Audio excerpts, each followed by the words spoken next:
নমস্কার, good evening. আমি ইলমাস সৈয়দ, আপনারা দেখছেন সাতটার শক্তিশাল। আর আজ আবার একবার নিট নিয়ে আলোচনা। অনেক প্রশ্ন হয়েছে, অনেক কথাবার্তা হয়েছে নিট নিয়ে। 24,000 পড়ুয়ার ভবিষ্যৎ যখন পেন্ডুলামের মতো ঝলছে, ঠিক সেই সময় সুপ্রিম কোর্টের পর্যবেক্ষণ অত্যন্ত গুরুত্বপূর্ণ। গতকাল এই নিট নিয়ে একটি রিট পিটিশনের শুনানির সময় সুপ্রিম কোর্ট কি বললেন, সুপ্রিম কোর্টের সেই বক্তব্য শোনাবো আপনাদের। সুপ্রিম কোর্টের পর্যবেক্ষণ 0.001% অবহেলা থাকলেও তা নিষ্পত্তি করতে হবে। ভেবে দেখুন, একজন ব্যক্তি সিস্টেমের সঙ্গে প্রতারণা করে ডাক্তার হয়ে গেলে তা সমাজের জন্য ঠিক কতটা ক্ষতিকর, এই পর্যবেক্ষণ সুপ্রিম কোর্টের। এখানেই শেষ নয়, এনটিএ কে সরাসরিভাবে বলা হয় ভুল হলে ভুল স্বীকার করে তা সংশোধন করতে হবে। গতকাল সুপ্রিম কোর্টের এই পর্যবেক্ষণের পরপর কয়েকটা প্রশ্ন উঠে আসছে। যেমন ধরুন, তাহলে এতদিন ধরে কেন্দ্রীয় শিক্ষামন্ত্রী ধর্মেন্দ্র প্রধান যে বলে গেলেন কোনো রকম অসঙ্গতি নেই, কোনো রকম দুর্নীতি হয়নি, সেটা তো সুপ্রিম কোর্ট মানল না। কয়েকদিন আগে অবধি আমরা দেখেছিলাম যারা সরকার পক্ষকে বাঁচাচ্ছিলেন কিংবা তাদের হয়ে কথা বলছিলেন, যারা নিটে দুর্নীতি দেখতে পাচ্ছিলেন না, তাদের বক্তব্য ছিল সুপ্রিম কোর্ট ল্যান্ডমার্ক জাজমেন্ট দিয়েছে। তাহলে তারা গতকালকের এই পর্যবেক্ষণকে কি বলবেন? গতকালকের পর্যবেক্ষণে, and I quote the Supreme Court's verdict, supreme court বলছে if there is a mistake and let's admit it, there is a mistake। এনটিএর সম্বন্ধে সরাসরি বলে দিয়েছে যে সমস্যা রয়েছে, সেই সমস্যার সমাধান করতে হবে। যদি সমাধান না করা হয় তাহলে এনটিএর মতো একটি এজেন্সির ওপর ভরসা হারাবে এই দেশের লক্ষ লক্ষ পড়ুয়ারা। আজ এই নিয়েই আমাদের আলোচনা। তবে তার আগে একবার দেখে নেব ধর্মেন্দ্র প্রধান, কেন্দ্রীয় শিক্ষামন্ত্রী ধর্মেন্দ্র প্রধান, তিনি 14 জুন 2024 একটি সংবাদ সংস্থাকে দেওয়া প্রতিবেদনে ঠিক কি বলেছিলেন। ধর্মেন্দ্র প্রধান বলেছিলেন, কিছু অভিযোগ এবং আলগা তথ্য উঠে আসছে, আমাদের সংশ্লিষ্ট কর্তৃপক্ষের তদন্তের জন্য অপেক্ষা করা উচিত। এবং একই সঙ্গে বলেছিলেন, দুটি কেন্দ্র নিয়েও কিছু অভিযোগ রয়েছে, যারা দুর্নীতি করেছেন তাদের অবশ্যই কঠিন শাস্তি হওয়া উচিত। অর্থাৎ 13 তারিখ তিনি বলেছিলেন কোনো রকম দুর্নীতি হয়নি। 14 তারিখ তিনি প্রথমে বললেন আলগা তথ্য, কিছু আলগা অভিযোগ উঠে আসছে, এবং তারপর বললেন দুটি কেন্দ্র নিয়ে সমস্যা রয়েছে। সমস্যা যে নিট ব্যবস্থা নিয়ে রয়েছে, সুপ্রিম কোর্টের পর্যবেক্ষণে তা আরও স্পষ্ট হলো। আজ এই নিয়েই আলোচনা হবে। আমাদের সঙ্গে যারা রয়েছেন স্টুডিওতে একবার আলাপ করে নিই। প্রদীপ্ত রয়েছেন আমাদের সঙ্গে তৃণমূল কংগ্রেসের পক্ষ থেকে, পার্থদা রয়েছেন আমাদের সঙ্গে, অধ্যাপক, বিশিষ্ট অধ্যাপক পার্থপ্রতিম বিশ্বাস। আমাদের সঙ্গে রয়েছেন মণিকাঞ্চন পাল, ভারতীয় জনতা পার্টির পক্ষ থেকে। আমাদের সঙ্গে রাজাদা রয়েছেন, অর্থাৎ অশোক ভট্টাচার্য কংগ্রেসের পক্ষ থেকে, এবং ডক্টর দেবজ্যোতি কর, আমাদের সেই যে স্পেশাল গেস্টের কথা আপনাদের বলেছিলাম ঠিক 5:30টায়, ডক্টর দেবজ্যোতি কর, সিইও অফ প্রেপমেড, অর্থাৎ নিটে যারা পরীক্ষা দেয়, যারা পরীক্ষার্থী তাদের কোচিং, তার দায়িত্ব থাকে ডক্টর দেবজ্যোতি করের। আমি শুরু করব ডক্টর দেবজ্যোতি করকে দিয়ে। আপনার কেন্দ্রে অর্থাৎ আপনার সংস্থায় যারা কোচিংয়ে যান তারাও নাকি, যা শুনলাম আপনার কাছে, তারাও মামলা করছেন? একদমই তাই। কেন? একদমই তাই, শুধু সেটা নয়, পশ্চিমবঙ্গের যারা আমার প্রেপমেড সেন্টারে পড়াশোনা করে, এডুকেশন ইনস্টিটিউটে, শুধু সেটা নয়, তার বাইরেও যারা প্রেপমেডে পড়াশোনা করে না, তারাও কিন্তু একটা একত্রিত হয়ে তারা একটা পিটিশন করছে, সুপ্রিম কোর্টে করছে। এবং বেশ কিছুদিন আগে বাংলার অনেক ছাত্রছাত্রী অসহায়ের মতো আমাকে বলেছিল যে স্যার একটা পাশে দাঁড়ান, আপনি শেষ ভরসা, বাংলা থেকে কেউ তো আওয়াজ তুলছে না, আপনি পাশে থাকুন। তো সেই জায়গায় দাঁড়িয়ে আমি আমার যা লিগ্যাল সেল, যা লিগ্যাল ক্ষমতা ছিল, তার ভিত্তিতে আমি ওদেরকে কানেকশন করিয়ে দিয়েছি, যার ভিত্তিতে সুপ্রিম কোর্টে একটা মামলা রুজু হচ্ছে। বেশ কিছু ছাত্র সেটি পিটিশনের মধ্যে অলরেডি পার্টিসিপেট করে ফেলেছে। আর যদি আর কেউ পার্টিসিপেট করতে চায় তাহলে তারাও জয়েন করতে পারে, তাদের দাবি করতে পারে। তাদের মেন দাবি হচ্ছে যে যবে থেকে নিট পরীক্ষার রেজাল্ট বেরিয়েছে 4 জুন থেকে, তারপর একের পর এক গোলযোগ দেখা গেছে। প্রথমত একটা জিনিসও এনটিএ মানছিল না। এখন দেখা যাচ্ছে যে 600 যে নম্বরটা আমরা মনে করি যে একটা স্ট্যান্ডার্ড নম্বর, যে নম্বর পেয়ে গত বছর সবাই আনন্দে সহকারে হচ্ছে একটা গভর্নমেন্ট মেডিকেল কলেজে গেছে, কিন্তু এবছর সেই নম্বর পেয়ে কিন্তু এখনো পর্যন্ত অনিশ্চয়তার মধ্যে আছে। এবং প্রবাবলি যদি কিছু চেঞ্জ না হয়, সব যদি একরকমই থেকে যায়, তাহলে হয়তো এই নম্বর পেয়েও কেউই সরকারি কলেজে চান্স পাবে না। তাহলে প্রশ্নটা হচ্ছে, গত বছর এই নম্বর পেয়ে 600 নম্বর পেয়ে স্টুডেন্টরা যদি 30,000 র্যাঙ্ক পায়, তাহলে এবছর 600 নম্বর পেয়ে 81,000 র্যাঙ্ক কেন পাচ্ছে? যেটা টপারদের জন্য যে পরিসংখ্যান ছিল, যে গত বছর যেখানে আমরা দেখেছি একজন কিংবা দুজন তারা টপার হতেন, এবার দেখা গেল 67 জন, গ্রেস মার্ক সরিয়ে দিলে 61 জন টপার হয়েছেন। আমি পার্থদার কাছে আসবো। পার্থদা, একজন অধ্যাপক হিসেবে আপনাকে জিজ্ঞেস করছি, আমরা শুনেছি যে কোনো রকম ভুল হলে প্রথম হচ্ছে অ্যাকসেপ্টেন্স, ভুলটাকে স্বীকার করতে হবে, মানতে হবে, এবং তারপর আসে সংশোধন। কিন্তু এখানে আমরা দেখছি ভুলের পর প্রথম কেন্দ্র বলুন, এনটিএ বলুন, প্রথম অ্যাকসেপ্টেন্স তো ছিলই না, ডিনায়াল পদ্ধতিতে ছিল, দীর্ঘদিন ডিনায়াল পদ্ধতিতে ছিল। তারপর সুপ্রিম কোর্টকে রীতিমতো হস্তক্ষেপ করে চোখে আঙুল দিয়ে দেখাতে হচ্ছে ভাই ভুল হয়েছে, এবং বলছে if there is a mistake comma yes there is a mistake. Supreme কোর্টের পর্যবেক্ষণ আমি কোট আন কোট একেবারে তুলে ধরলাম। তাহলে পার্থদা, আপনার কাছে প্রশ্ন, যখন সর্ষের ভেতরেই ভূত, তখন সেই এনটিএ কে দিয়েই আবার এর তদন্ত করিয়ে আদৌ কোনো লাভ হবে কি? এক্স্যাক্টলি ইলমাজ। ফলে অনেকগুলো প্রশ্ন এই নিট বিতর্কে আমাদের সামনে এসছে, আপনি নিশ্চয়ই এক এক করে আজকের আলোচনা করবেন। একটা হচ্ছে যে এটা ঠিক, এটা শুধুমাত্র এনটিএ, শুধুমাত্র নিট পরীক্ষার সাথে আমি বলবো যে আমার এই কথা রিলেটেড নয়, রাদার এই ধরনের যে কোনো সরকারি প্রতিষ্ঠান যারা হচ্ছে কোনো পরীক্ষা নেয়, প্রতিযোগিতামূলক পরীক্ষা নেয়, এবং সেই প্রতিযোগিতামূলক পরীক্ষার স্বচ্ছতা নিয়ে যখন কোনো প্রশ্ন ওঠে, প্রথম যদি সেই সংস্থাগুলো, অর্থাৎ যারা প্রতিযোগিতামূলক পরীক্ষাকে অর্গানাইজ করছে, ফলে এনটিএ, সেই স্বচ্ছতা নিয়ে প্রশ্ন তুললে সেটাকে যদি ডিনায়াল মোডে কেউ যেতে চান, তাহলে বুঝবেন যে স্বচ্ছ ব্যবস্থা রাখার পক্ষে তারা কাজ করছেন না। আমি বলতে কোথাও একটা অস্বচ্ছতা, সেটাকে হয়তো লোকাতে চাইছেন। আমি বলছি এটা করে লাভ হয় না, আলটিমেটলি ঝুলি থেকে বেড়াল বেরিয়ে পড়ে সর্বক্ষেত্রেই। এবং দ্বিতীয় হচ্ছে যে নিটের মতো পরীক্ষা, আমি আপনাকে বলতে পারি যে ভারতবর্ষে সম্ভবত অন্যতম শ্রেষ্ঠ মেধাবী ছাত্রছাত্রীরা, এই যে 24 লক্ষ পড়ুয়া যা বলছেন, তারা বসেন এই পরীক্ষায়। এমনকি আমার নিজের বিশ্বাস, আমি যতটুকু এই নিয়ে চর্চা করি, যে জয়েন্ট এন্ট্রান্স মেন বা আইআইটি এন্ট্রান্স টেস্ট যা হয়, তার চেয়েও বেশি প্রতিযোগিতা হচ্ছে যে আমাদের এই নিট প্রতিযোগিতার ক্ষেত্রে হচ্ছে। তার একটা বড় কারণ আমরা সবাই বুঝি যে পেশা হিসেবে ডাক্তারি সামাজিক গ্রহণযোগ্যতা এবং তার অর্থমূল্য, অর্থাৎ পেশাগত সাফল্যের পর এই দুটোই বেশি।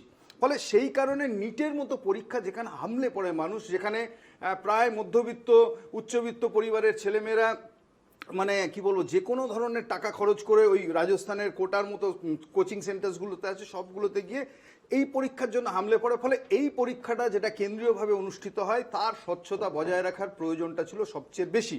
এবং সরকারি সংস্থা হিসেবে, এটা কোনো বেসরকারি সংস্থা নয় এনটিএ, ফলে সরকারি সংস্থা হিসেবে তার স্বচ্ছতা যখন প্রশ্নের মুখে পড়ছে, তখন আমি বলছি যে যুক্তিগুলো আমরা সাধারণত পশ্চিমবঙ্গে দেখে অভ্যস্ত ছিলাম, যে এটা আসলে একটা বিচ্ছিন্ন ঘটনা, এটা আসলে এক ছোট ঘটনা, এটা কিন্তু বড় কিছু নয়, এইটা বলে যখন এড়িয়ে যাওয়ার চেষ্টা হয়, তখন আর একটা অপরাধ সেটা আসলে কোথাও একটা মান্যতা পেয়ে যায়।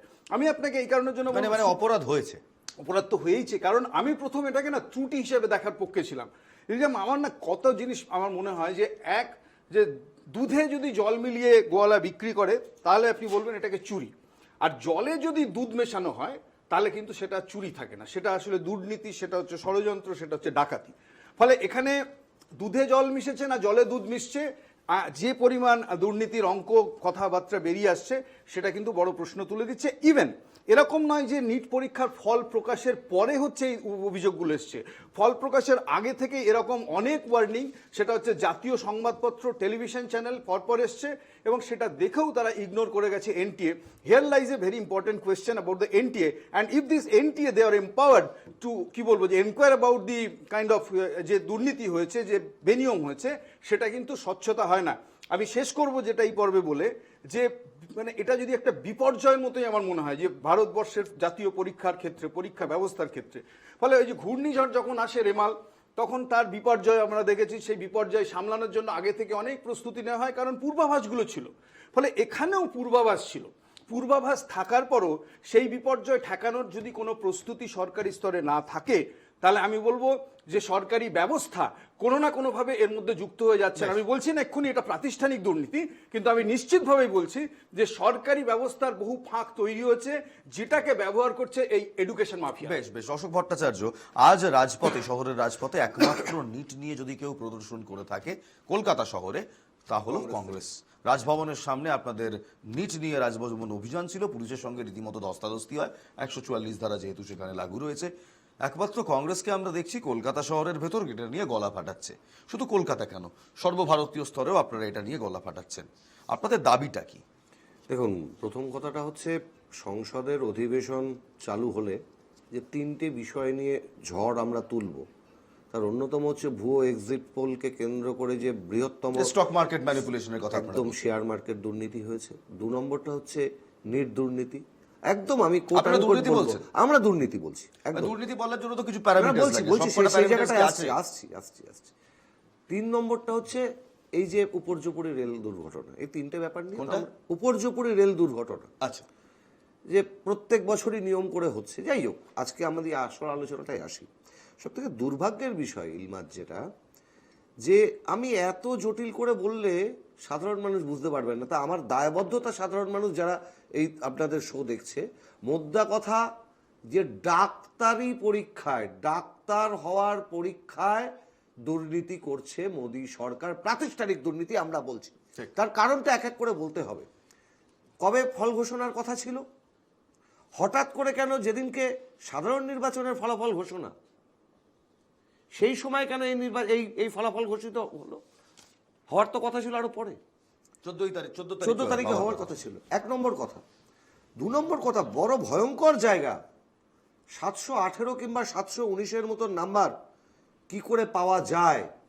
পাওয়া সম্ভব হয় না, সরল পাটিগণিত বলে না। আমি কলা বিভাগের ছাত্র, এখানে যারা আছেন উনি পড়ান, উনি বলতে পারবেন, আমার থেকে বেশি উনি বলতে পারবেন। আমি একবার প্রশ্নটা করি, নিটেশ 718 কিংবা 719, 18 কিংবা 19, 720-র মধ্যে পাওয়া সম্ভব?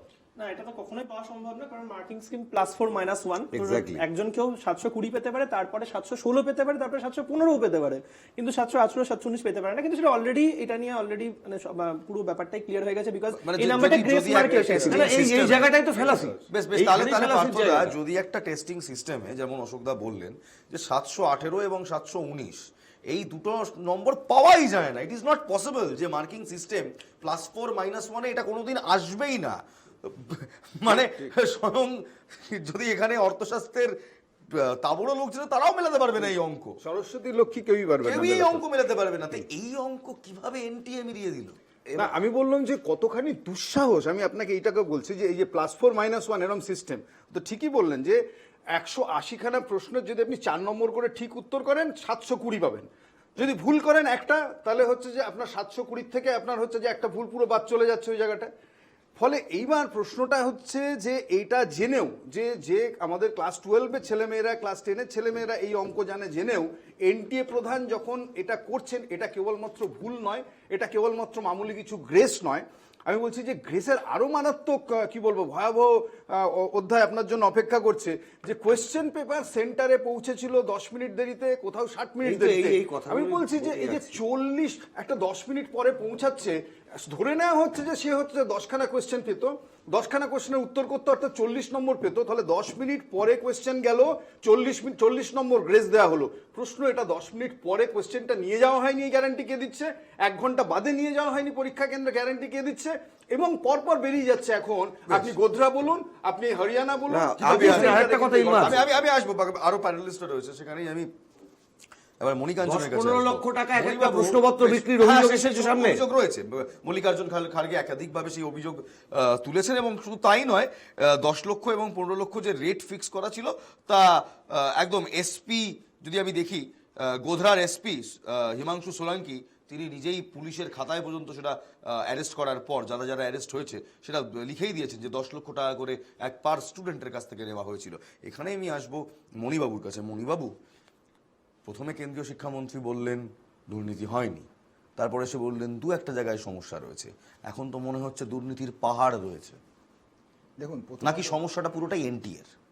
দেখুন, প্রথমত বলি যে আলোচনাগুলো করলো সেগুলো তো ঠিকই, তার সাথে আর একটা জিনিস, যেখানে এইবার এনটিএর এই মানে এই এক্সামে, নিট এক্সামে দেখা গেছে যে কোথাও হয়তো 10 মিনিট পরে দিয়েছে কোশ্চেন পেপারটা, আগে যেখানে পেয়েছে সেখান থেকে টেলিগ্রামে বা সোশ্যাল মিডিয়ার মারফত তাদের কাছে পৌঁছে গেছে, মোবাইল ফোন এগিয়ে পড়েছে। আমি বলছি এখানে প্রথমত বলি রাজনীতির সাথে যোগ কম রয়েছে, কারণ এত কিছু আলোচনার পরেও আমাদের কোনো নেতা মন্ত্রী, সারা ভারতবর্ষের কোনো নেতা মন্ত্রীর বান্ধবীর খাটের তলা থেকে টাকা পাওয়া যায় না। মানে এখানে আমি ভালো, আপনি একদম ঠিক কথা বলেছেন। বলে দিন তাহলে।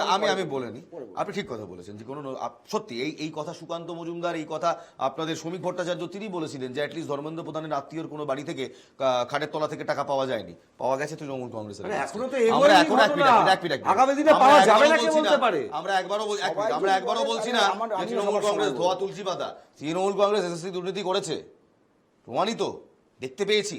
কিন্তু আপনারা তো এত বছর ধরে বললেন না খাউঙ্গা না খানে দুঙ্গা। এনটিএ তো এনটিএর parent organisation, ministry of education.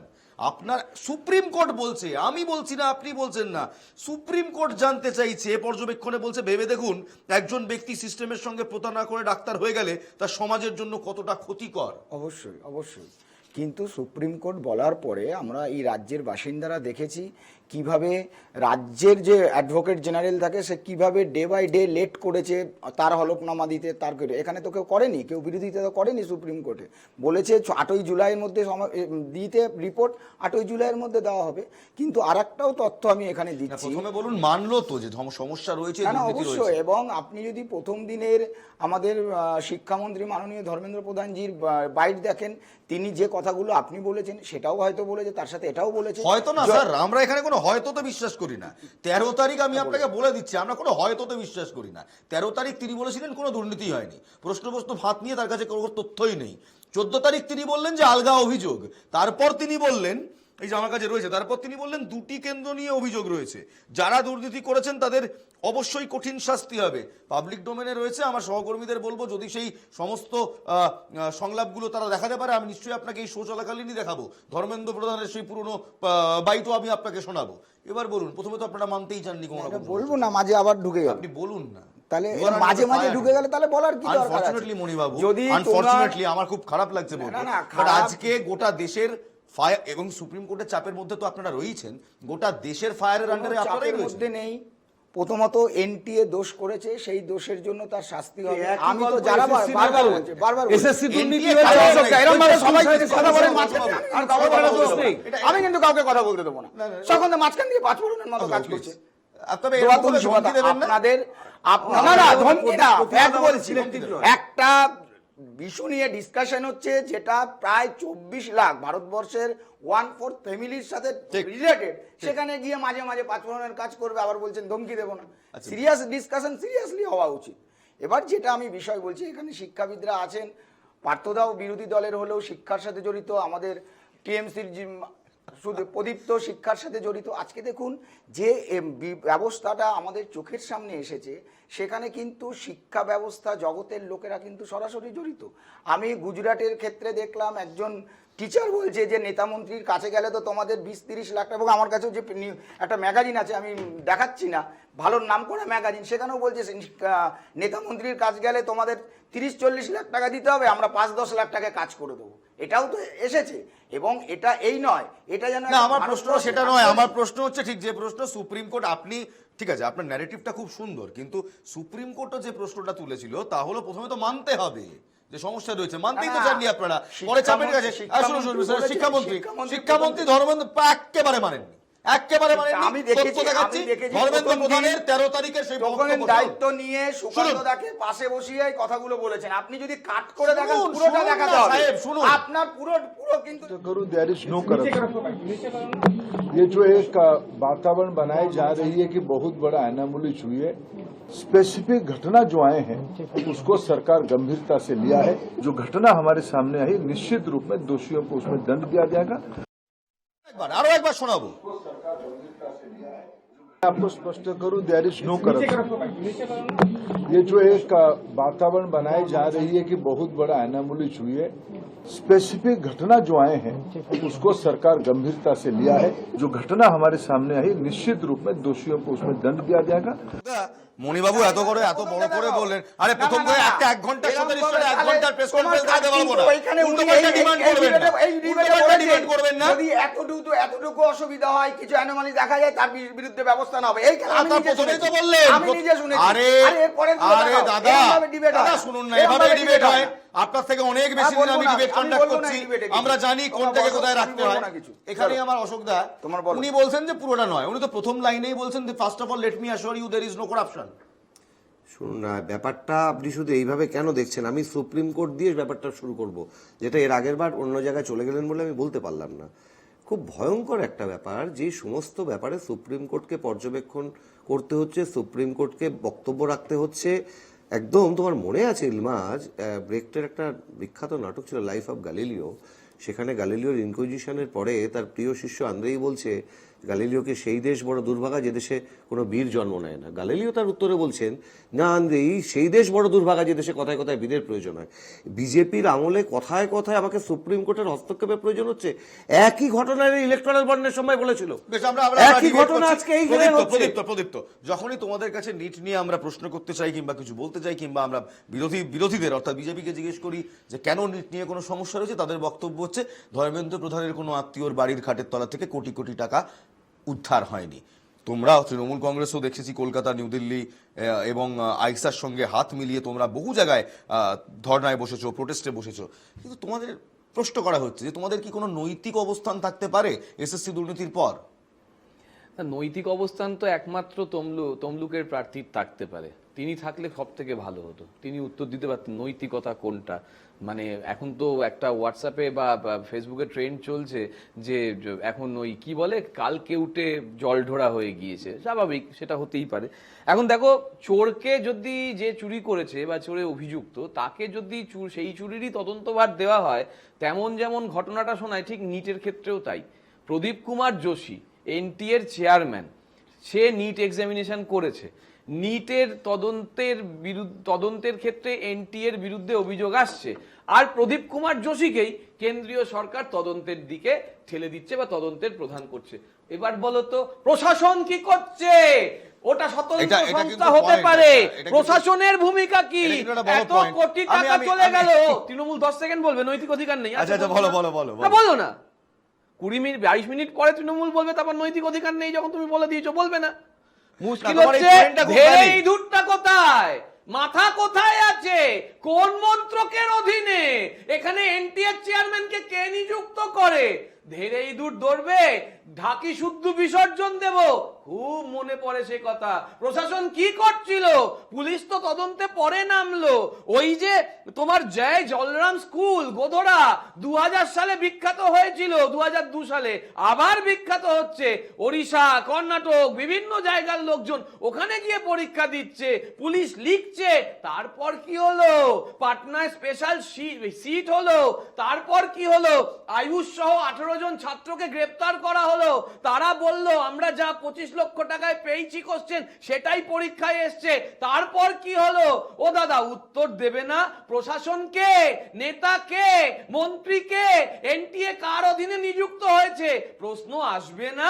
তখন আমরা তদন্তে বিশ্বাস করি, আমাদের কারুর তলায় খাটের তলায় টাকা পায়নি। আরে যার খাটের তলায় পেয়েছে শাস্তি দাও না, তাহলে নিজের দায়টাকে সরিয়ে নিচ্ছ কেন? নিজের গায়ে লাগছে এখন, তখন অন্যের দিকে দিয়ে বাঁচার চেষ্টা করছো। বেশ মণিকাঞ্চন, কোনো প্রশ্ন নাই, সরাসরি সব প্রশ্ন ওই করে দিয়েছে। না, বিষয় যেটা, প্রদীপ তো একজন শিক্ষাবিদ, আমি ভেবেছিলাম ও কিছু কনস্ট্রাকটিভ কথাবার্তা বলবে। ওরে বাবা, তোমার হঠাৎ মনে হলো ইলেকশন মোড দিয়ে বেরোয়নি, ভাবছে রাস্তায় দাঁড়িয়ে ভাষণ আচ্ছা, দিচ্ছে। ওকে। রাস্তায় দাঁড়িয়ে ভাষণ দিচ্ছে। ইলেকশন মোড তোমাদের তো ডায়নিয়ার ক্ষমতা নেই। লজ্জা করে না, লজ্জা করে না, লাখো লাখো লজ্জা করে না। কোর্ট বলে দিয়েছে যে 4000 লোক হয়, 4000 বিজেপি ফেল করা লোককে তোমরা শিক্ষক নিযুক্ত করেছো।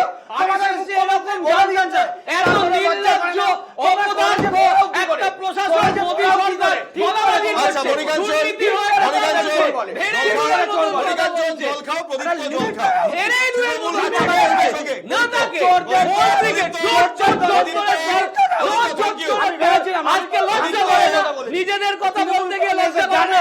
এই বন্ধুকে আগুন দিচ্ছে, আগে বলতে হবে বান্ধবীকে শাস্তি দাও না, যায় আসে না। এই দুজন বক্তা অনেক কথা বলেছেন। যারা এসএসসি দুর্নীতির দায় যাদের ওপর, তারা চিৎকার করছেন। নিট দুর্নীতির জন্য যাদের বিরুদ্ধে অভিযোগ, তারা চিৎকার করছেন। 24 লক্ষ পড়ুয়া ভাবছে তাদের সঙ্গে দুর্নীতি হলো না ঠিক হলো। কিন্তু এটাও বলবো, প্রদীপ্তর 3টি প্রশ্ন আমি দেব। এক, নেট চেয়ারম্যানকে কেন দায়িত্ব দেওয়া হলো? এইসব করে নেতারা ঠিক এই সার্কাসটাই করে, যাতে আপনারা নেতারা এই সার্কাসটাই করে যাতে আপনারা ডিভিয়েট হয়ে যান, যাতে মোড় ঘুরে যায়, ন্যারেটিভ বদলে যায়। আজ বদলাবে না, অন্তত এই স্টুডিওতে তো বদলাবে না। একটা ছোট্ট বিরতির পর ফিরে আসছি। এই স্টুডিওতে চিৎকার করে ন্যারেটিভ বদলানো যাবে না। ছোট্ট বিরতির পর ফিরে আসছি।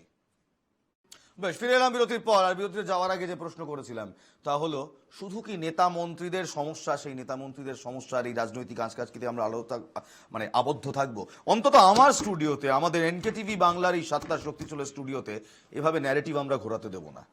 এনাদের থেকে অনেক বেশি গুরুত্বপূর্ণ যারা ভুক্তভোগী, সেই পড়ুয়া, তাদের বাবা মা, তাদের কথোপকথন। আমরা গিয়েছিলাম তাদের কাছে, তাদের বক্তব্য শোনার চেষ্টা করেছিলাম। দেখুন জনতার রায়। স্ক্যামের কথা তো আমরা শুনেছি এবং স্ক্যাম বলেই মানি আমরা এটাকে। যারা গ্রেস মার্কস পেয়েছে 1563 জন, তাদের শুধু বলেছে রি এক্সামিন দিতে। বাকিটা কি 720 পরে কখনো 718 হতে পারে? নিটের যে মার্কিং সিস্টেম সেটাই তো বলছে 718 হতে পারে না। এটা সবাই জানে স্ক্যাম। এবার দেখা যাক আদালত কি করে। আমারও মনে হচ্ছে স্ক্যামের ব্যাপারই আছে এটা। রেজাল্ট ভালো হওয়া সত্ত্বেও এটা হচ্ছে, এর জন্য কাকে দোষ দেব? পড়াশোনা করে কোনো কিছু হবে না, পড়াশোনার রেজাল্ট নীল, সে যেদিকেই যান। কিছুটা গ্লিচ রয়েছে যেটাকে নেগলেক্ট করা যায় না। আর দুর্নীতি, সেখানে আমি একবার দেবজ্যোতির কাছে আসবো। তুমি যদি একটা কথা বলো, যাদের বিরুদ্ধে অভিযোগ তারাই আবার তদন্ত করছে সেই অভিযোগের। মানে আজকে ধরো আমি তোমার বাড়িতে গিয়ে চুরি করলাম, করবো না কোনোদিন, যদি ধরো করলাম হাইপোথেটিক্যালি, আবার বলা হলো যে আমি আবার সেটা তদন্ত করবো তোমার বাড়িতে আদৌ চুরি হয়েছে কিনা। এটা কখনো মানা যায়? তোমরা এটা মানছো? প্রথমত বলি যে নিটের একজন শিক্ষক হিসেবে এবং একজন চিকিৎসক হিসেবে আমি এটা নিয়ে যথেষ্ট চিন্তিত যে আগামী দিনে যদি এই সমস্ত ছাত্রছাত্রী যারা কোনো কারণে ফেভারিটিজম বা ফ্রড, যেটা নিয়ে আমরা শুনতে পাচ্ছি, সেটা যদি হয়ে থাকে এবং হয়েছেও ডেফিনেটলি, সেটাতে যে সমস্ত বাচ্চারা আলটিমেটলি ক্ল্যারিফাই করে মানে এক্সামটা ক্লিয়ার করে ডাক্তার হবে, তারা কি ডাক্তার হবে সেটা নিয়ে যথেষ্ট চিন্তার বিষয়। তো আমি প্রথমেই সবাইকে, যদিও এটা জানি একটা বিতর্ক সভা, তো আমি সমস্ত যারা বিভিন্ন রাজনৈতিক দল থেকে রয়েছে তাদেরকে হাত জোড় করে আমি রিকোয়েস্ট করবো যে আজকের এই যে আলোচনাটা হচ্ছে সেখানে আমরা যদি এই 24 লক্ষ মানে বাচ্চাদের কথা ভাবি এবং আমরা যদি একটা পার্টিকুলার পয়েন্টে আসি, তার কারণটা হচ্ছে যে 6ই জুলাই যেদিন থেকে কাউন্সেলিংটা শুরু হবে বলা হচ্ছে, সেটা কিন্তু আর বেশি দূরে নেই। আর একবার যদি কাউন্সেলিং শুরু হয়ে যায় সবকিছুই কিন্তু ধামাচাপা পড়ে যাবে। তো এবং সেটার উপর এখনো পর্যন্ত স্টে অর্ডার পড়েনি, সুপ্রিম কোর্ট এখনো পর্যন্ত কিন্তু সেটার উপর স্টে অর্ডার দেয়নি। তাই আমি সবাইকে, সমস্ত রাজনৈতিক দলকে আমি একটাই আমার অনুরোধ থাকলো যে এই ডাক্তারগুলো কিন্তু সমস্ত রাজনৈতিক দলের মানুষকে চিকিৎসা করবে। সেটা আমরা যে মানে যারা যে রাজনৈতিক দলেই আছে সবাইকে কিন্তু এই ডাক্তাররাই চিকিৎসা করবে কোনো না কোনো সময়। তাই আমার মনে হয় যে তদন্ত, যেটা নিয়ে আমাকে লিমাজদা প্রশ্ন করলেন, যে তদন্তটা কিন্তু নিরপেক্ষ হওয়াটা বড্ড জরুরি। সুপ্রিম কোর্ট বারবারই বলেছেন যে তদন্তের জন্য কমিটি তৈরি করা দরকার। বক্তব্যটা হচ্ছে এখন এটাই, এনটিএ তাদের একটা পাওয়ার্ড কমিটি তৈরি করেছিল 4 জনকে নিয়ে, যেখানে বিভিন্ন নাম আমরা শুনতে পেয়েছিলাম। তারা একটা রিপোর্ট জমা করেছিল এবং তারাই জানিয়েছে যে গ্রেস মার্ক যেটা দেওয়া হয়েছিল সেটা দেওয়া হয়েছে, কেন দেওয়া হয়েছে, তারা নাকি সিসিটিভি থেকে দেখে নিয়েছে যে কতটা টাইম কোথায় লস হয়েছে। এটা খুব একটা প্র্যাকটিক্যালি কিন্তু পসিবল না। যারা আমরা পরীক্ষা নিই, এখানে আমার একটা প্রশ্ন থাকবে, প্রথমে পার্থদার কাছে, তারপর আমি আসবো তোমার কাছে মনি। পার্থদা, আমরা তো দেখেছি ছোট ছোট বিষয়ে সিবিআই, ইডি তারা তদন্ত করেছে, তাহলে এত বড় একটি স্ক্যাম, এবং এই স্ক্যামটা না সরাসরি আমার আপনার ঘরের মানুষকে এফেক্ট করে। কারণ আজ ধরুন কেউ এই ফ্রড কিংবা এই ফ্রডুলেন্ট মিনস হয়ে ডাক্তারি প্রবেশিকা পরীক্ষায় পাশ করে ডাক্তার হয়ে গেল, আগামী দিনে যখন আমরা সেই ডাক্তারের কাছে চিকিৎসা করতে যাব, মরবো কিন্তু আমরাই। এটা জনগণের ভবিষ্যৎ নিয়ে ছিনিমিনি খেলা। এই স্ক্যামের রিপারকেশন কিন্তু অনেক বৃহৎ। এসএসসিরও যেমন রিপারকেশন অনেক বৃহৎ, যে আগামী প্রজন্মকে যারা শিক্ষা দেবে তারা কি শেখাবে, তেমন কিন্তু স্ক্যামে যদি কেউ ডাক্তার হয় তার রিপারকেশন অনেক বৃহৎ, সোসাইটি, সমাজের রিপারকেশন পড়ে। সিবিআই তদন্ত হবে না? আমি বললাম যে তদন্ত সিবিআইয়ের হবে না, অন্য কোনো সংস্থার হবে, তার চেয়েও বড় জরুরি হচ্ছে নিরপেক্ষ এবং স্বচ্ছ তদন্ত। সেটা হবে আপনার কি মনে হয় যে নিরপেক্ষ তদন্ত পসিবল যদি এনটিএই আবার এনটিএর ভুল নিয়ে তদন্ত করে? এটাই বলছি যে এমনি বাংলায় একটা প্রবাদ আছে যে ভূত ছাড়ানোর জন্য সর্ষের প্রয়োজন হয়, কিন্তু যদি সর্ষের মধ্যেই ভূত থাকে তাহলে সেই সর্ষে দিয়ে অন্তত ভূত ছাড়ানোর কাজ করা যায় না। সেটা এই এনটিএর যে স্ক্যাম, সেখানে হচ্ছে যে এনটিএর মাতব্বর যারা আছেন বা প্রধান আছেন, প্রশাসক আছেন, তাদের দিয়ে যদি মনে হয় যে এনটিএর দোষ ত্রুটি তারা হচ্ছে যে শুদ্ধ করবেন, সেটা হচ্ছে একদম মূর্খের স্বর্গে বাস করা। কার্যত আমি বলবো যে সেটা হচ্ছে যে এই অপরাধটাকে ধামাচাপা দেওয়ারই একটা নতুন কৌশল হতে পারে। আমি এই কারণের জন্য অনেক বেশি চিন্তিত যে এটা কেবলমাত্র 2024 সালের একটা স্ক্যাম, কিছু ছাত্র অযোগ্য ছিল, তার বদলে কিছু অযোগ্য ছাত্রের বদলে কিছু অযোগ্য ছাত্রছাত্রী ডাক্তার হয়ে উঠবে, তা নয়।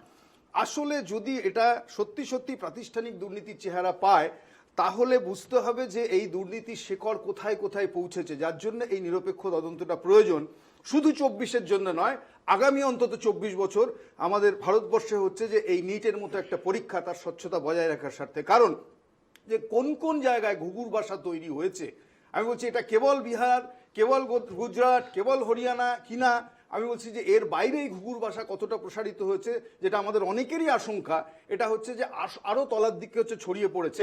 ফলে সেখানেই এটাকে অ্যারেস্ট করা দরকার। ফলে একই সাথে দুটো দুর্নীতি হয়েছে, শিক্ষা এবং স্বাস্থ্য দুটোই আক্রান্ত হলো একসাথে। একটা হচ্ছে ডাক্তারি শিক্ষা, আর একটা হচ্ছে যে পেশা হিসেবে ডাক্তারি। ফলে এই দুটো যখন আক্রমণ হচ্ছে, আনপ্রেসিডেন্টেড এরকম একটা ঘটনা। এখানেই পার্থদা, যদি আপনি গতকালকে তদন্ত পড়ে থাকেন, নিশ্চয়ই পড়েছেন, দেখেছেন যে গুজরাট থেকে ভুরি ভুরি ভুয়ো ডাক্তার অ্যারেস্ট হচ্ছে, ভুয়ো MBBS অ্যারেস্ট হচ্ছে। মডেল স্টেট গুজরাট, প্রধানমন্ত্রী স্টেট গুজরাট, উনি দীর্ঘদিন চিফ মিনিস্টার ছিলেন সেখানে, যে গুজরাটের কথা সব জায়গায় আমরা শুনি, গান্ধীজি স্টেট গুজরাট, সেখান থেকে ভুয়ো ভুয়ো ডাক্তার। আবার সেখানে সেই গোদরা থেকেই দেখা যাচ্ছে এই মূল এই যে কি যেন নাম, সরি মাফ করবেন, পরশুরাম রয় অ্যান্ড কোম্পানি, নিট অ্যাসপিরেন্টসদের থেকে যে টাকা নিয়েছিল, সেখান থেকেই কেন্দ্রবিন্দু। যোগসাযোগ থাকতে পারে।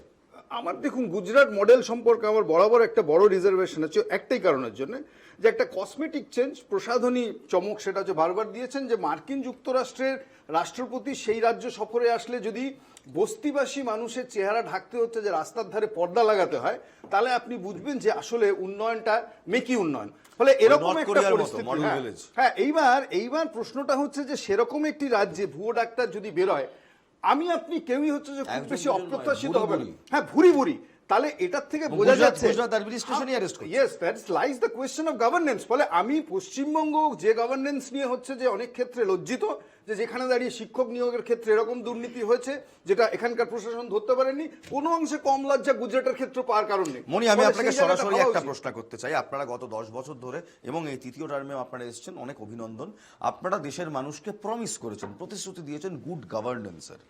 আপনারা প্রতিশ্রুতি দিয়েছেন স্ক্যাম ফ্রি ভারতের, অর্থাৎ আপনারা বলছেন না খাউঙ্গা না খানে দুঙ্গা, স্ক্যাম ফ্রি ভারতের। আমি যদি পরিসংখ্যান দেখি, গত 5 বছরে, মানে আপনাদের কেন্দ্র সরকার থাকা সময়কালীনই গত 5 বছরে 15টি রাজ্যে 41টি নিয়োগ পরীক্ষা বাতিল হয়েছে এই স্ক্যামের কারণে। পরীক্ষাপত্র ভাঁজ, কোথাও কোথাও টাকা পয়সা দেওয়া। এবং তার মধ্যে কোন কোন মানে প্রদেশ রয়েছে জানেন? উত্তরপ্রদেশ রয়েছে, আসাম রয়েছে, একই সঙ্গে রয়েছে তেলেঙ্গানা, তার সঙ্গে প্রচুর জায়গা রয়েছে, মানে আমি মহারাষ্ট্র রয়েছে, রাজস্থান রয়েছে। গুড গভর্নেন্স কিংবা স্ক্যাম ফ্রিড ইন্ডিয়ার যে স্বপ্ন আপনারা দেখাচ্ছেন, আপনাদের নিজেদের সরকার যে স্টেটে, সেই স্টেটেই তো ইটস নট বিং পসিবল। দেখুন, বিষয়ে প্রথম কথা দুটো পয়েন্ট আমি একটু আনইন্টারাপ্টেডলি 2 মিনিট আমাকে বলতে দিন প্লিজ। বিষয় প্রথম হচ্ছে, যতটুকু আমার কাছে তথ্য আছে, 5ই মে নিট পরীক্ষা হয়েছে, রেজাল্ট বেরোনোর কথা ছিল 14ই জুন, 4 জুন বেরিয়ে গেল। তো সুতরাং এই যে রেজাল্টটা আগে বেরিয়ে আসলো, তার জন্য কি আমার দলের কোনো শিক্ষামন্ত্রী সই করেছে, মানে সরকার? কারণ তখন ইলেকশন মোডে ছিল, সুতরাং কেউ সই করে, নাম্বার 1। নাম্বার 2, গ্রেস মার্ক যে দেওয়া হয়েছে, এই যে 718, 719 যেটা বলছেন, +4 -1, এটা পসিবল নয়। কিন্তু এটা পসিবল কি করে হয়েছে? আমি যতটুকু গেটে দেখলাম যে কাউকে হয়তো 64 নাম্বার গ্রেস মার্ক দিয়েছে, কাউকে আবার 78 নাম্বার গ্রেস মার্ক। গ্রেস মার্কটাই তো ইলিগাল।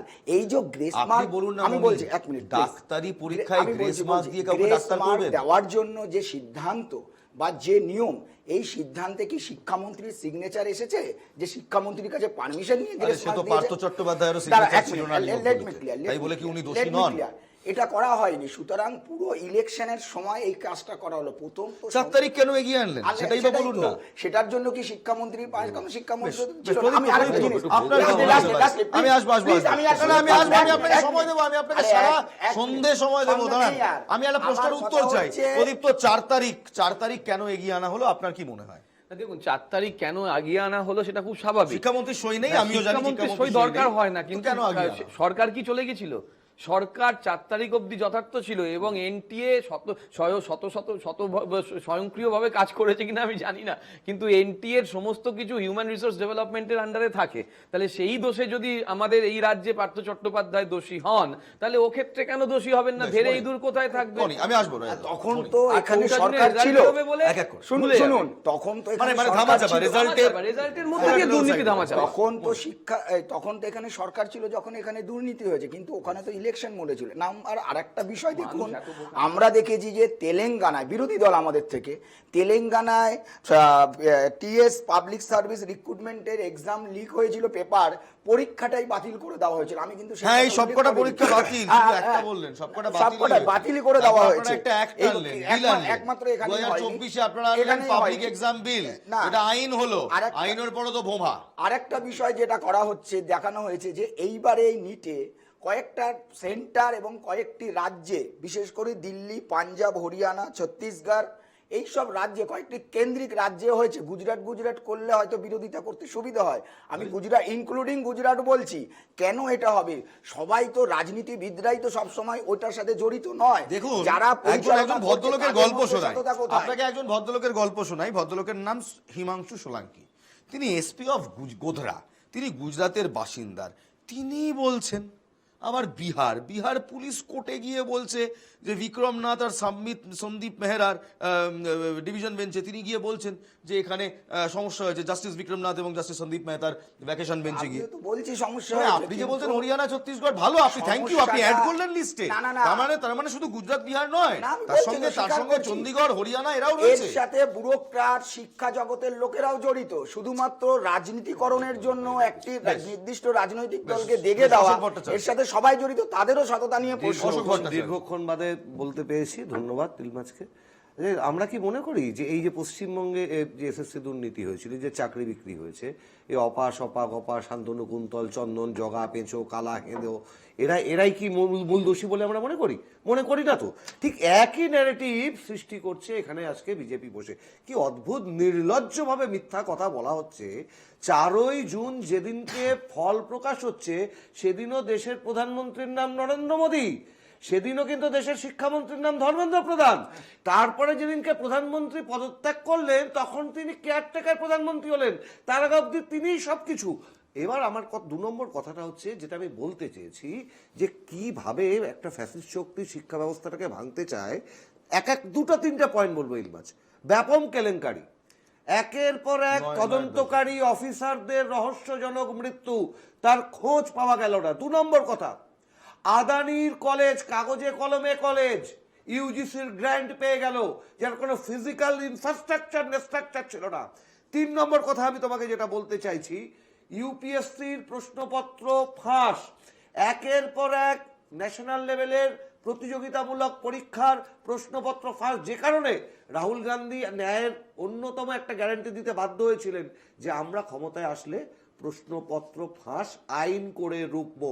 এই 3টে জিনিসকে তুমি যদি সামনাসামনি রাখো, তাহলে বুঝতে পারবে যে এমনভাবে শিক্ষা ব্যবস্থাগুলোকে এবং সাংবিধানিক যে প্রতিষ্ঠানগুলোর স্বাধীনতাগুলোকে এরা দায়িত্ব নিয়ে খর্ব করেছে। পুনে এফটিআই ডিরেক্টর যেদিন গজেন্দ্রের মতন একটা অযোগ্য লোক হয়েছিল, সেদিন থেকে এই সাংবিধানিক প্রতিষ্ঠানগুলোকে হত্যা করার কাছে এখানে একটা ছোট্ট মানে just fun fact, Gajendra Chauhan Pune FTI director হওয়ার পর প্রোটেস্ট করার জন্য যে ভদ্র মহিলাকে সেই সময় বহিষ্কার করা হয়েছিল, তিনি কিন্তু আন্তর্জাতিক মঞ্চে গিয়ে কানজে গিয়ে ভারতের মুখ উজ্জ্বল করলেন। অর্থাৎ বোঝা যায় রাজনীতির জন্যেই, মানে কিংবা নিজের স্টান্স বাঁচানোর জন্য অন্য কাউকে দেশদ্রোহী হ্যান বলে দিকে দেওয়া যায়, কিন্তু ফাইনালি তারাই কিন্তু দেশভক্ত, তারাই গিয়ে দেশের নামটা অন্যান্য জায়গায় উজ্জ্বল করছে। যাক, সে প্রসঙ্গে আর না হয় নাই গেলাম। না খাউঙ্গা না খানে দুঙ্গা, মনি দেখো আমি হয়নি, ইউ হ্যাভ টু অ্যাকসেপ্ট, আজকে অ্যাকসেপ্ট করে নাও, ফেল। যদি না খাউঙ্গা না খানে দুঙ্গা, মনি 7:40 বাজে, 41 বাজে আর 10-12 মিনিটের ডিবেট রয়েছে। ফর ওয়ান্স 24 লক্ষ ছেলেপিলেদের ভবিষ্যতের স্বার্থ দেখে বুঝে আজকে একবার অন্তত অ্যাকসেপ্ট করো, না খাউঙ্গা না খানে দুঙ্গা ভোটের নারা ছিল। সরকারের কোনো দোষ নেই, কিন্তু এইটা ভারতবর্ষের মতো একটা সিস্টেমে ইমপ্লিমেন্ট করার জন্য আরো অনেক সময় লাগবে। এটা হয়নি গত 10 বছরে। না খাউঙ্গা না খানে দুঙ্গা তোমরা পারোনি, ফেল করেছো, অ্যাডমিট করো। আমি যেটা বলতে চাই, অশোক, না হলে কাউন্টার করে বলো কিভাবে। কাউন্টার আমি করছি না, এনটি আমি প্রথম থেকে বলে আসছি, এনটিএ যে দোষ করেছে তার জন্য শাস্তি হোক। প্রদীপ্ত চিৎকার করছে কোন দোষীকে করে দেওয়া হয়েছে। তবে এনটিএ তো সরাসরি মিনিস্ট্রি অফ এডুকেশনকে রিপোর্ট করে। লেট মি ক্লিয়ার, বলার সময় যদি একটু মাঝে মাঝে কোশ্চেন করা হয় তাহলে তো রান্নাটা তৈরি হবে না, আমি তো ভালোভাবে বেশ, ঠিক পরিবেশন করতে পারবো না বিষয়টা, না? আমি এক্সপেক্ট করি না, না, সুস্বাদু উত্তর পাবো। আমি সুস্বাদু উত্তরই বলছি। প্রদীপ্ত যখন বললো সেইটা সুপ্রিম কোর্টে বলো, আমরা তো কোর্টের এগেনস্টে কিছু বলছি না, কোনোদিন বিজেপি বলেনি। কোর্টে যেটা বলেছে যদি তাদের বিরুদ্ধতা থাকে তারা বলুক, অশোকদা আমাকে যাচ্ছে তাই ভাষায় না, কথা ব্যাপারটা বললেন। হচ্ছে আমার তো এখানেও একটা না, না, প্রশ্ন, আমি দেবজ্যোতির কাছে যাবো। আমি লাস্টলি বলিনি, আমি তোমার কাছে আমি তোমার কাছে ফিরবো মনে, জাস্ট একটু পেশেন্স, তোমার কাছে যাবো। দেবজ্যোতি, কোর্টেরও বক্তব্য যে কেন এসসি কে ইন্টারভিন করতে হলো না। যদি সমস্যা থাকতো এনটিএ তো নিজে নিজেই সেটাকে সলভ করতে পারতো। যতক্ষণ না সুপ্রিম কোর্ট ইন্টারভিন করলো, হস্তক্ষেপ করলো, ততক্ষণ কিন্তু এই সমস্যার সমাধান আসেনি। কোর্ট হস্তক্ষেপ করার পর গ্রেস নাম্বার সরিয়ে দেওয়া হলো। তবে গ্রেস নাম্বারে গিয়েই তো সমস্যা আটকে যাচ্ছে না, সমস্যা তো আরও রয়েছে, সেটা তো আর এনটিএ এর হাতে নেই। যেমন ধরো প্রশ্নপত্র কিভাবে প্রাইভেট কোচিং সেন্টারে চলে গেল, এটা তো এর তদন্ত তো আর এনটিএ করতে পারবে না, এর জন্য তো আমাদের বলিষ্ঠ ইনভেস্টিগেশন এজেন্সি লাগবে। তোমার কি মনে হয় এই তথ্যটা ঠিক? প্রথমত হচ্ছে যে একটা কথাই যেটা ডেফিনেটলি যে সুপ্রিম কোর্ট আসার পরে এনটিএর যে অবস্থানটা হলো সেই অবস্থানটা কিন্তু আগে ছিল না। মানে আগে এনটিএ যখন কথা বলছিল তখন সবকিছুই ডিনায়াল মোডে ছিল, যেটা বারবার আমরা আলোচনা করছি। তার পরবর্তীকালে যখন দেখা গেল যে সুপ্রিম কোর্টে জিনিসগুলো এগোতে থাকলো, তারপরে একটা একটা করে মানতে থাকলো। প্রথমে যে সুপ্রিম সব থেকে অবাক করার ব্যাপার হচ্ছে যে যার ভিত্তিতে এত গ্রেস মার্কের কথা আসছে, সেই স্কুল মানে যে স্কুলে নাকি ডিলে হয়েছিল বলে সেই স্কুলের বাচ্চাদেরকে গ্রেস মার্ক দেওয়া হয়েছে, সেই স্কুলের প্রিন্সিপাল সে কিন্তু নিজে নিউজ সংবাদ মাধ্যমে এসে বলেছে যে না, এটা সম্পূর্ণ কোনো ডিলে হয়নি। পরের দিনই মেল করে আমরা বলে দিয়েছিলাম যে ডিলে অ্যাটলিস্ট হয়নি। হ্যাঁ, একটা কনফিউশন হয়েছিল, হিন্দি মাধ্যম ইংলিশ মাধ্যম পেপার একসাথে দিয়ে দেওয়া হয়েছিল, কিন্তু বাচ্চাগুলোকে দুটো পেপারই আমরা দিয়ে দিয়েছিলাম, ওরা দুটো জায়গা থেকে ভালো করে সলভ করেছিল। তো ব্যাপারটা এটাই যে এনটিএ এখন এটা একটা ভরসার জায়গাতে আঘাত করেছে। সেইটা আমার মনে হয় এনটিএ কে আপকামিং ডেজে এবং সুপ্রিম কোর্ট দেখার পরে যে একটা একটা করে বলছে, এটা না হয় আমার মনে হয় ইমিডিয়েট যদি কোনো ভুল থাকে, যেটা সুপ্রিম কোর্ট মহামান্য সুপ্রিম কোর্টে বলছে যে যদি কোনো ভুল থাকে সেটা মেনে নেওয়া হোক, আমারও মনে হয় সেটা ইমিডিয়েটলি মেনে নেওয়া হোক। আর একটা কথা, সে 1563 যে বাচ্চার মানে যেটা আমি বারবারই বলি যে 1563 এই কথাটা বলা হয়েছে ঠিকই যে এতজনকে নাকি গ্রেস মার্কস দেওয়া হয়েছে, কিন্তু এটা কিন্তু এখনো কোয়েশ্চেনেবল, এর উপর এখনো কেসেস চলছে, এটা 15,000ও হতে পারে, এটা 15,000 হতে পারে। এই যে ফেভারিটিজমটা কিন্তু 15,000 হতে পারে, যে শুধুমাত্র 1563 সেটা নয়। কারণ না হলে কিন্তু যে আমি যেটা বারবার বলছি যে 600 নাম্বারটা পেয়ে 2023 সালে, আমি যদি পরিসংখ্যান বলি, 600 নাম্বার পেয়ে 2021 সালে পেয়েছিল 18,000 জন, 2022 সালে পেয়েছে 21,000 জন, 2023 সালে পেয়েছে 29,000 জন, 2024 সালে 81,000 জন। এতটাই কি কোশ্চেন পেপার মানে সহজ হয়ে গেল? আমি সত্যি এটা খুব অদ্ভুত একটা জিনিস। 700 নম্বর পেয়েছিল 2021-এ 130 জন, 2023-এ পেয়েছিল 300 জন, 2024-এ সেটা গিয়ে 2256 জন। টপার 720 নাম্বার 2021-এ 3 জন, 2023-এ 2 জন, 2024-এ 67 জন। 600 নম্বর 18,000, গড়ে ওই 18 থেকে 21,000, এবার প্রায় 81,000 জন। প্রদীপ্ত, মানে হয় এবছরের যারা 24 লক্ষ পড়ুয়া যারা নিট দিয়েছেন, দে আর ফ্যান্টাবুলাস স্টুডেন্টস, ফ্যান্টাস্টিক স্টুডেন্টস, না হলে there is a problem with the system. না, কোভিড পিরিয়ডে পড়াশোনা ক্ষতি হয়নি, খুব ভালো পড়াশোনা হয়েছে। দেশের এডুকেশন ব্যবস্থা অনলাইনে গেলাম না, কোভিডের পরে তো আমি 22-23ও দেখলাম। শোনো না, বলছি কোভিড পিরিয়ডের পরের এফেক্ট তো এটা, ওটা তো ফাউন্ডেশন ছিল, সেই ফাউন্ডেশনের পরে এটা হয়েছে। অ্যাকচুয়ালি বিধিবদ্ধ সতর্কীকরণ, মানে বিজেপির কথা শুনে মনে হচ্ছে যে সিগারেটের প্যাকেটে লেখা থাকে ক্যান্সারের একটা গলা, ছবি দেওয়া দেখলে খুব ভেতরে একটা কষ্ট হয়, লেখা থাকে সিগারেট কজেস ক্যান্সার, কিন্তু সিগারেটটা সব থেকে বেশি বিক্রি হবে, সব থেকে বেশি সিগারেট বিক্রি হবে। এই যে একটা ফ্যালাসি, সেই ফ্যালাসিটা চূড়ান্তভাবে দেখা যাচ্ছে। তৃণমূলের বিরুদ্ধে যখন অভিযোগ আসছে, কোর্ট না বললে এরা স্বীকার করতো না, কোর্টের জন্য আজকে স্বীকার করতে বাধ্য হয়েছে। পাল্টে দাও, কোর্ট না বললে ধর্মেন্দ্র প্রধান স্বীকার করতো না যে দুর্নীতি হয়েছে, ফ্যালাসি হয়েছে, অ্যানোমালিটি হয়েছে। কোর্টের জন্য কোর্টকে কেন করতে হবে? এসএসসি মামলায় বলছে কোর্টকে কেন তদন্তে নামতে হবে, কেন প্রশাসন ব্যবস্থা নিল না? এক্ষেত্রেও তাই বলো। খুব সহজ পরীক্ষা নাকি অত্যন্ত ডিফিকাল্ট পরীক্ষা? অত্যন্ত ডিফিকাল্ট পরীক্ষা বলেই এই পরীক্ষা সম্পর্কে এই সতর্কতাটা অনেক বেশি জরুরি ছিল। আমি আপনার দুজনকে, যেহেতু আপনারা দুজনই অধ্যাপকের সঙ্গে জড়িত রয়েছেন, 720 নম্বর পাওয়ার জন্য, মানে এই বেঞ্চমার্কটা অ্যাচিভ করার জন্য, মানে কি মেধা, কি অধ্যাবসায় লাগে? খুব কি সহজ এই 720 পাওয়া? আমি বললাম খুব ব্যতিক্রমী মেধা। ভারতবর্ষের একেবারে উপরের দিকে মেধার যদি 2%, 3% আপনি যদি হিসাব করেন, সেই অংশের পড়ুয়ারাই কিন্তু এই নিটটা স্কোর করে, নিটটা ক্র্যাক করে। তিনজনেই আমি যদিও প্রদীপ্তকে এটার ভেতর ইনক্লুড করবো না, কারণ ও তৃণমূল কংগ্রেসের মুখপাত্র হয়ে এসেছে, আপনারা দুজনেই এর ভেতর রয়েছেন হ্যাঁ। বা শিক্ষকতার পেশায় রয়েছেন। আপনারা কি মনে করেন এই মুহূর্তে যারা পরীক্ষা দিচ্ছে কিংবা যে পড়ুয়া সমাজ আমাদের সামনে রয়েছে, যে ছাত্র সমাজ আমাদের সঙ্গে রয়েছে, তার মধ্যে মেজরিটি এই 2%-এ বিলং করে? না, আমি তো আবার বলছি যে প্রতি বছর যারা নিটে সফল হয়, আমি তাদের কথা বলছি, তারা উপরের দিকের এই 2%। যারা সফল হয়, হ্যাঁ, আর যারা যারা টপ করে, টপ ছাড়া করে আমি তো বলবো যে অন্তহীন একটা। আমি বললাম হিমালয়ের চূড়ায় ওঠাটা যেরকম আমার এই প্রশ্নের কারণ একটাই, 3 জন 2 জন এবার 67 জন, আমি গ্রেস নাম্বার ছেড়ে দিলে 61 জন। হ্যাঁ, আমি সহজ উদাহরণ দিই যে একসাথে ধরুন মাউন্ট এভারেস্টের বেস ক্যাম্প থেকে 67 জন যদি মাউন্ট এভারেস্টে ওঠে না, তাহলে যে পরিস্থিতি হয়, আজ পর্যন্ত কেউ উঠতে পারেনি একসাথে কোনো একটা দলের 67 জন। ফলে এই ঘটনা এবার ভারতবর্ষে ঘটে গেছে নিট স্ক্যামে। মানে এটাই কি স্ক্যাম? হ্যাঁ, এটা স্ক্যাম। আমি এই কারণে বলছি যে কোথায় বলছি, আমি মনিকেও অনুরোধ করবো এটা ভাবতে, যে একটা ইলেক্টেড গভর্নমেন্টের কাছ থেকে কেবলমাত্র এইটুকুই প্রত্যাশা যে একটা সরকার পোষিত শিক্ষা, একটা সরকার পোষিত স্বাস্থ্য ব্যবস্থায় সরকারের প্রতি ভরসাটা মানুষের নষ্ট না হয়। এখানে যেটা দাঁড়ালো, আমি আপনাকে বলছি যে এই যে কোটি কোটি টাকা, লক্ষ লক্ষ টাকা দিয়ে যারা ম্যানিপুলেট করছে, তারা মেরিটে স্থান পাচ্ছে, আর যেখানে যোগ্য ছেলে মেয়েরা তারা হচ্ছে পেল না। এর মধ্যে দিয়ে একটা ন্যায় বিচার শুধু ভাঙলো না, আমি বলছি যে বরং এই যে ডাক্তার হওয়া, যে এই পদ্ধতিটা একবার যদি চালু হয়ে যায়, এবং আমার ধারণা বেশ কয়েক বছর ধরে এই ইনিশিয়েটিভটা চলছিল, এবার যেটা অনেক বেশি সামনে চলে এসছে নানা কারণের জন্য, কারণ লোভ উত্তরোত্তর বাড়ছে। কারণ নিট নিয়ে অভিযোগ এই প্রথম না, আমি আপনাকে বলবো এর আগে 7বার নিটের পরীক্ষার স্বচ্ছতা নিয়ে এই ধরনের অভিযোগ উঠেছে। কোনোবারই না এনটিএ ভ্রুক্ষেপ নিয়েছে, না সরকার ভ্রুক্ষেপ করেছে। ফলে দিস ইজ হাই টাইম, যেখানে দাঁড়িয়ে হচ্ছে যে নিরপেক্ষ তদন্ত হওয়া উচিত ভবিষ্যতের স্বার্থে ভারতবর্ষে। একই সঙ্গে আমি মনিকে একটু মনির পরিভাষায়, মানে মনির পরিভাষায়, রাজনীতিবিদদের রাজনৈতিক পরিভাষায় বোঝাই। মানে ধরো আজ যদি তৃণমূল কংগ্রেস মনি 543টা আসনের মধ্যে দেখো 540টা আসন জিতে নিচ্ছে, যেখানে সংগঠন নেই সেখানেও তৃণমূল কংগ্রেস ভোটে জিতে চলে আসছে, তোমরা ফার্স্টে কি বলবে? Election is rigged, EVM A problem রয়েছে, যে কোনো লোক বলবে। সেরকমই বলা হচ্ছে যে যখন 720 পারফেক্ট ফিগার 67 জন পেয়ে যাচ্ছে, যেখানে 1 জন 2 জন কিংবা খুব বেশি হলে 3 জন পেতে পারে, হিস্ট্রি বলছে, সেখানে 67 জন পেয়ে যাচ্ছে।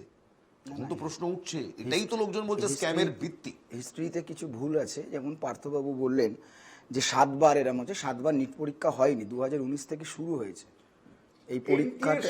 এনটিএর বিরুদ্ধে 7টা পরীক্ষা অসহযোগিতার অভিযোগ আছে। 1 নম্বর কথা। 2 নম্বর কথা, 2বার 3বার না, 2022-এ 715 4 জন পেয়েছিল। হ্যাঁ, তো 4 জন পেয়েছিল তো, 67 ভাই। আমি তো বলছি 67, আমি বারবার বলছি এনটিএ যে কাজটা করেছে। আমি তো এখানে প্রথমে থেকেই বললাম যে ধর্মেন্দ্র প্রধানজির পুরো বাইকটা দেখানো উচিত ছিল, পুরো বাইকটা দেখানো উচিত ছিল, সেটা দেখালেও ভালো। আমার বিষয় এটাই, না না, আমার বিষয় এটাই,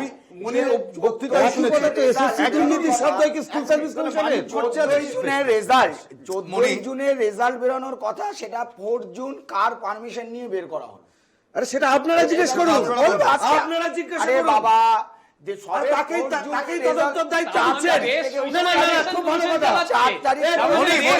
আমি বলে দিই,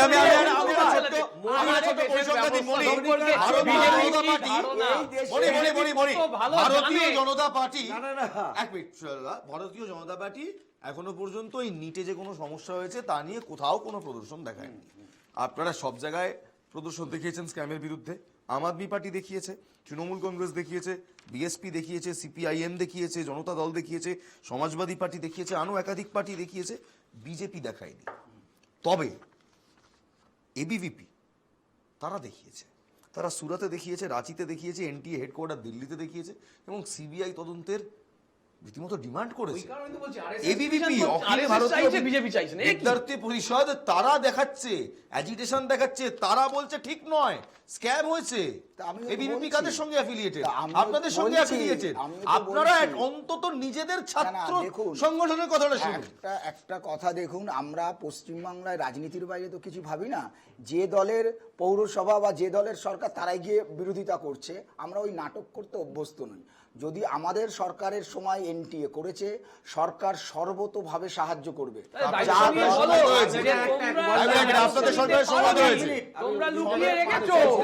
এরা তুমি শুরু করলে এমন ভাবে যে দীর্ঘদিন ধরে হচ্ছে, আরে দীর্ঘদিন আরে কোথায়? সবে তো শুরুতেই যদি এই 15 হয় দিন তাহলে হলো। পরে হ্যাঁ, হবে।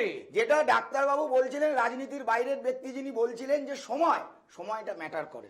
সুতরাং যত তাড়াতাড়ি সম্ভব এই কাজটাকে সমাধান করা, যার কোনো কংগ্রেসের যদি কিছু থাকে, তৃণমূল কংগ্রেসেরও কিছু থাকে, সুপ্রিম বিজেপিরও কোর্টে যদি তাড়াতাড়ি কিছু জানা, থাকে, খাটের তলায় যদি সুপ্রিম কিছু কোর্টে থাকে, টেনে বার জানা, করতে হবে। তারপরে টেনেই কাজ গোলমাল হবে। করতে হবে। রাস্তায় বেরিয়ে আচ্ছা, আন্দোলন প্রদীপ্ত, করে ওকে। কাম নেই।